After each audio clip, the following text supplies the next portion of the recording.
कि मोदी जी ने 2 करोड़ रोजगार हर वर्ष देने की बात की थी। देश सबसे बड़ा बेरोजगार है। हमने निर्णय लिया कि सबसे पहले मध्य प्रदेश कांग्रेस के प्रदेश अध्यक्ष जीतू पटवारी ने सोशल मीडिया प्लेटफॉर्म एक्स पर एक वीडियो साझा कर बेरोजगारी का मुद्दा उठाया है, जिसमें उन्होंने कहा कि मोदी जी ने 2 करोड़ रोजगार देने की बात कही थी, लेकिन देश सबसे बड़ा बेरोजगार है। साथ ही एक बेरोजगार परिवार के दर्द को साझा करते हुए बोले कि कांग्रेस सरकार केंद्र में बनते ही 30 लाख नौकरियां दी जाएंगी। आइए सुनते हैं जीतू पटवारी की प्रदेशवासियों से की गई वो अपील। कि मोदी जी ने 2 करोड़ रोजगार हर वर्ष देने की बात की थी। देश सबसे बड़ा बेरोजगार है। पर आज उस परिवार के लिए, जिस परिवार में बेटा बेरोजगार है और नशा करके आता है, कितनी यातनाएं हैं वो महसूस वो माता पिता ही कर सकते हैं। इसको लेकर कांग्रेस पार्टी ने, राहुल गांधी जी ने विजनरी वर्क किया है। हमने निर्णय लिया कि सबसे पहले पक्की भर्ती भरोसा 30 लाख भर्तियां, नौकरियां हम पहले 2 साल में कांग्रेस पार्टी ने निर्णय लिया है हम देश की देंगे। जैसे ही कांग्रेस की, हमारी इंडिया अलायंस की सरकार बनेगी, 30 लाख नौकरियां हमारे परिवार के बच्चों को हर हालत में, जो आज खाली पड़ी है, हर हालत में हम देंगे। साथियों, पहली पक्की नौकरी, ये अपने आप में अभी जितनी भी नौकरियां होती है वो अलग अलग तरीके से, एक तरह से टेम्परेरी बेस होती है, कॉन्ट्रैक्ट बेस होती है।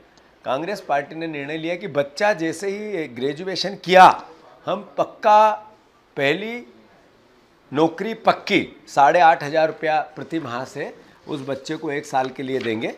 फिर पेपर लीक, एक ऐसा एहसास जो हर उस बच्चे को जो पढ़ लिख रहा है, हर उस बच्चे को जो मेहनत कर रहा है और रात दिन लगा रहता है, पर पेपर बिक जाता है, लीक हो जाता है, करप्शन हो जाता है, वो दिन रात मेहनत करने वाला बच्चा ओवर एज हो जाता है। और जो आर्थिक संपन्न और सत्ता से लगे हुए परिवार, आरएसएस के परिवार या बीजेपी के परिवार के लोग, कार्यकर्ता, वो पेपर लीक और आर्थिक संपन्न पेपर लीक के माध्यम से पास हो जाते हैं। पटवारी एग्जाम हुआ मध्य प्रदेश में, जिसको जिले का नाम नहीं, वो एग्जाम में पास हो गया। और जिसको शहर, कौन सा शहर कहाँ है मध्य प्रदेश में ये पता नहीं, संभाग में वो पास हो गया। ऐसा तांडव हुआ। 40 एग्जाम हुए, 40 में ही करप्शन।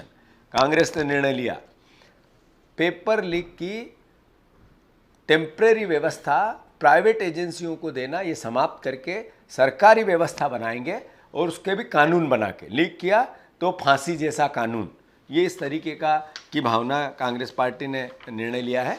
साथियों, जो ओला उबर है उसके कर्मचारी दिन रात लगे रहते हैं, जो मैकेनिक है, जो सुतार है, जो कढ़ाईदार है, जो किसी न किसी रूप में रोज, जिसको नरेंद्र मोदी सरकार ने स्टार्टअप, स्टैंड अप और स्किल बात की, उस तरह के हमारे टाइप आप लोग, उनका कोई सामाजिक सरोकार काम के बाद बुढ़ापे का नहीं है, या उसकी कोई जिम्मेवारी ऐसी किसी की नहीं बनती है कि उसके बुढ़ापे का सहारा बन जाए। वो कांग्रेस पार्टी ने सामाजिक सुरक्षा का भाव, गिग इकोनॉमी से सामाजिक सुरक्षा हम लेके आएंगे।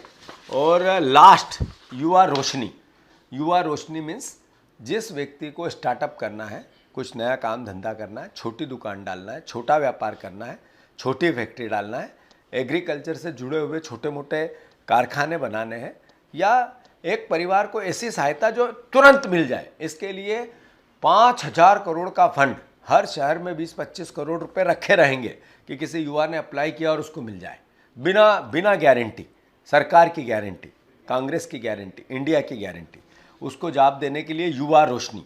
फिर से राहुल गांधी ने वो परिवार के माता पिता जिनका बेटा बेरोजगार है, शराब पी के आता है, नशा करके आता है, उनको लेकर एक ऐसा व्रत प्रोग्राम कांग्रेस पार्टी इंडिया ने अपने वचन पत्र में लिया है, जिसको हर नागरिक, इंडिया के हर नागरिक, खासकर मिडिल क्लास और गरीब नागरिक को ध्यान रखना चाहिए और उसके आधार पे वोट देना चाहिए।